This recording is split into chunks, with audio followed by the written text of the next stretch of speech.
The X-Men of Apocalypse discover they have been manipulated by lies from Forge, who defends his actions as the only path toward a peaceful future for mutants. Nate Gray feels deeply betrayed, angrily confronting Forge for shattering the hope finding him alive had originally provided. It is revealed that Holocaust orchestrated the plot alongside Mister Sinister, using Sinister's genetic mastery to build an army of Holocaust clones to wipe out humanity. Mister Sinister taunts Nate, explaining that despite creating an army of clones, he was unable to duplicate Nate's unique power and had to draw him back directly.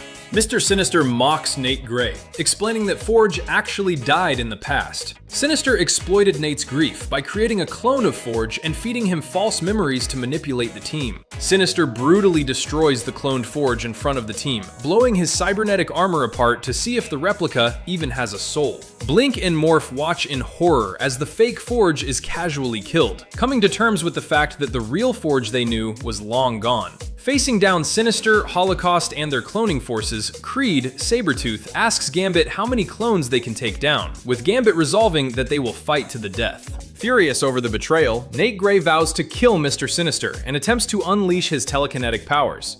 Sinister taunts Nate, revealing that the inhibitor collar attached to Nate's neck reverses his telekinetic energy, redirecting all the pain Nate intends for Sinister back into Nate himself. Overwhelmed by the agonizing feedback from the collar, Nate screams in pain and crashes to the ground, crying out for help. Seeing Nate overwhelmed and the battle turn disastrous, Sabretooth shouts at Blink to use her teleportation powers to get the team out of there immediately. Blink throws her teleportation daggers, telling the team it's time to go and retreat. As Sabretooth, Gambit, Morph, and Blink grab Nate Gray, Blink teleports the entire group away just before Holocaust can strike them. Holocaust reacts furiously to their escape, ordering his forces to track down the fleeing X-Men. Mister Sinister calmly reassures Holocaust, pointing out that as long as Nate Gray is wearing the inhibitor collar, they can track him to any time or place. Blink teleports the group to New York City, though she notes that the massive skyscraper towering above them didn't exist in their original timeline. Tracking Nate's inhibitor collar, Mister Sinister and Holocaust instantly follow them, dropping an army of Holocaust clones into the city with orders to spare no one. Surrounded, Sabretooth and Gambit jump straight into battle against the attacking clones to defend their teammates. Amid the chaotic fight, the team suddenly realizes they have lost track of Nate Gray. Morph shapeshifts into a giant form to smash through the incoming Holocaust clones, cracking jokes about earning points for a Morphmobile.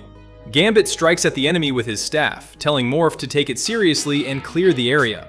A Holocaust clone impales Wildchild straight through the chest right in front of Sabretooth. Sabretooth watches in horror as Wildchild plunges down the side of the skyscraper to his death. Blink teleports down the skyscraper side to catch Wildchild mid-fall, determined not to lose anyone else. Enraged by the attack on Wildchild, Sabretooth charges at Holocaust, threatening to rip his head off as Holocaust taunts him that caring for others only makes him weak.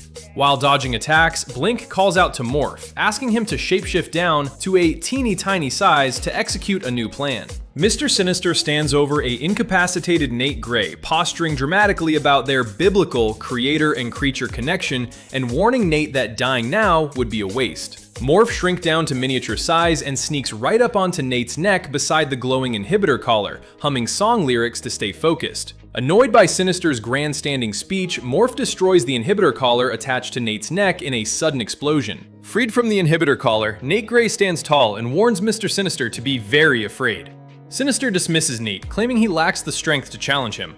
Nate floats into the air, reflecting that other mutants have spent his whole life warning him never to unleash his full power. Directing his raw energy downward at Sinister, Nate promises that Sinister is about to learn what everyone was worried about, unleashing a massive, explosive energy attack. Blink kneels beside Morph's tiny, motionless body, weeping and begging him to wake up and tell a joke. Hearing Blink's desperate call, Sabretooth Creed charges through the enemy clones to protect her. Sabretooth reaches Blink and holds a wounded Wildchild, mourning how they have now lost both Wildchild and Morph. Surrounded by incoming clones, Sabretooth declares that they will go down fighting in memory of their fallen teammates. Mister Sinister emerges unscathed from Nate's blast, boasting that Nate wouldn't even exist without him. Nate attacks Sinister directly, mocking Sinister's massive ego and vaunted skills. Nate tells Sinister that all he created was the instrument of his own ultimate destruction. Sinister blocks Nate's strike, gloating that he deliberately created Nate's rage by taking away the man Nate loved like a father, Forge. Fueled by vengeance, Nate Gray screams, "For Forge!" as he delivers a crushing telekinetic blow that shatters Mister Sinister. Sinister screams as blood spills and his body breaks under the sheer force of Nate's attack. As Sinister lies defeated, Nate lands and reflects solemnly that the real price of war isn't just lost lives or spilled blood, but the loss of something far more valuable. Overwhelmed by the horde of Holocaust clones, a battered Sabretooth apologizes to Blink, believing they have reached their end. The narrator notes that these X-Men never knew Charles Xavier, the man who taught his students to never lose hope. A sudden optic blast cuts through the air to destroy the attacking clones, as Wolverine, Logan, and Cyclops, Psyche, arrive to save them. Wolverine commends Cyclops on his marksmanship, while Storm, Gambit, and the rest of the classic X-Men communicate from their jet, noting that Cerebro had gone off the charts to bring them directly to this battle. Blink and Sabretooth recognize the Blackbird jet arriving, realizing that this world's X-Men have shown up right in the nick of time to save them. Storm leaps from the aircraft, summoning massive lightning strikes to blast through the airborne Holocaust clones while warning her team about the unfamiliar faces below. Both versions of Gambit lock eyes across the battlefield, bantering cheerfully as they prepare to fight side by side. Sabretooth turns around to see Wolverine charging into battle right in front of him, stunned by the impossible sight. Wolverine lunges claws first at Sabretooth, surprised to see him alive, but eager to kill him again. Sabretooth urges Wolverine to catch his scent, explaining that he isn't the villainous Sabretooth Logan knows, but a heroic version from another timeline. Catching his scent, Wolverine realizes this Sabretooth doesn't smell like his usual enemy, though he remains suspicious of an evil clone trick. Sabretooth offers his own life up freely, begging Wolverine to ignore him and save the dying wild child instead. Shaken by Sabretooth's selfless concern for a teammate, Wolverine pauses, admitting this Sabretooth is unlike any he has ever met. Both alternate universe Gambits fight side by side, crossing their staves in perfect unison and finishing each other's thoughts while fending off the enemy clones. A Holocaust clone taunts them, demanding more mutants to slaughter and declaring his goal to wipe out the planet in blood. Coordinating their moves, the two Gambits trick and knock a Holocaust clone into an open elevator shaft.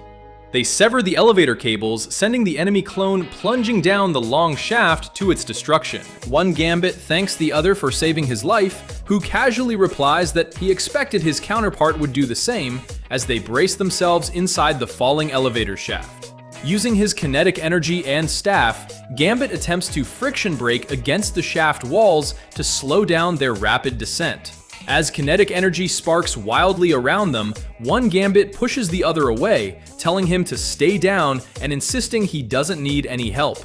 Warning his alternate self not to play the hero, Gambit reflects darkly on everything he has lived through, asserting that if only one of them is going to make it out alive, he will do what it takes. Sabretooth spots the real Holocaust floating above and points him out to Wolverine, noting that taking him down will end the fight.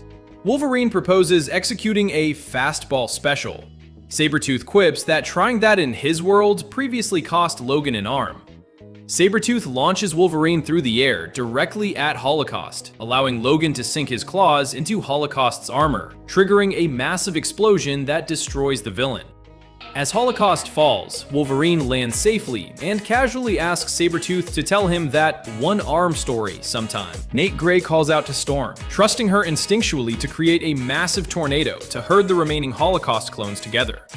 Storm summons powerful swirling winds, gathering the enemy clones into a tight central vortex. Holding a glowing teleportation dagger in his palm, Nate reflects on honoring his lost homeworld. Nate unleashes his telekinetic power along with the dagger's portal energy, sweeping all the remaining clones away as he resolves to protect and serve his new home. Bracing inside the plunging elevator shaft, both Gambits share a moment of dark humor, agreeing there's nobody else they'd rather be looking at if they die, except Rogue. When main timeline Gambit mentions Rogue is his wife, the alternate Gambit insists his counterpart must be the one to survive, admitting he would trade anything to have a life like that for even an hour. Confessing to his alternate self, the alternate Gambit reveals he lied to his team. While they came to save their universe, he came solely for a personal reason. As the narration notes that on a rare occasion, the truth will save the day, the elevator screeches downward in the darkness. Rogue tears open the elevator doors, teasing both Gambits about finding them in trouble together. Main timeline Gambit embraces Rogue tightly, relieved to see his wife safe. Magneto clears his throat to interrupt, explaining that the team has been tracking them since they left and grew concerned after losing Forge's signal. Magneto reports that Mister Sinister and Holocaust are dead, acknowledging that while their original mission may have failed, they will take their victories where they can. Magneto directs the team to gather at Central Park to treat their wounded allies, as alternate timeline Gambit looks on in quiet reflection. Blink weeps over Morph's lifeless body, lamenting that all he ever wanted was to be a hero. Storm steps up, suggesting he still can be, and uses a gentle burst of electric energy to shock Morph's heart. Morph sits up gasping, immediately cracking jokes and quoting The Wizard of Oz as Blink tearfully holds him. Blink tightly hugs Morph, while Magneto and Rogue offer alliance and support, acknowledging that while each team has their own war to fight, they now know other X-Men exist across time to stand alongside them. Alternate Gambit watches Rogue walk away, observing bitterly that the heart wants what the heart wants, while Main Timeline Gambit looks on in understanding. Main Timeline Gambit thanks his counterpart for saving his life in the elevator shaft, and recalls how Alternate Gambit was willing to sacrifice himself so that a version of Gambit with Rogue could live. Alternate Gambit brushes off his own selfless confession, claiming it was just crazy talk, because he thought he was going to die. Touched by his alternate self's sacrifice and yearning, Main Timeline Gambit asks to swap trench coats, reminding him with a smirk that, once a thief, always a thief. Sabretooth Creed cradles the injured Wild Child, reflecting on the few peaceful moments they had back home, while Wolverine asks if he will survive. Creed asks if Wolverine's own Sabretooth is dead, expressing a desire to leave the name Sabretooth behind and start fresh as Creed. Wolverine bluntly replies that while he believes in second chances, he will never trust a Sabretooth. Blink informs Nate Gray that Magneto said it is time to leave, but Nate declines, stating he must remain in this timeline to return to Xavier's mansion and live his life forward as it should be. Embracing Blink in a heartfelt goodbye, Nate confesses how much he hates parting ways, while hoping he might meet someone special in this timeline after all. Magneto hovers beside a glowing portal, wishing the departing heroes Godspeed, all X-Men, as the time-displaced team prepares to return home. Rogue, Blink, Morph, and Alternate Gambit walk toward the portal, taking one last look back at the Main Timeline X-Men standing behind them.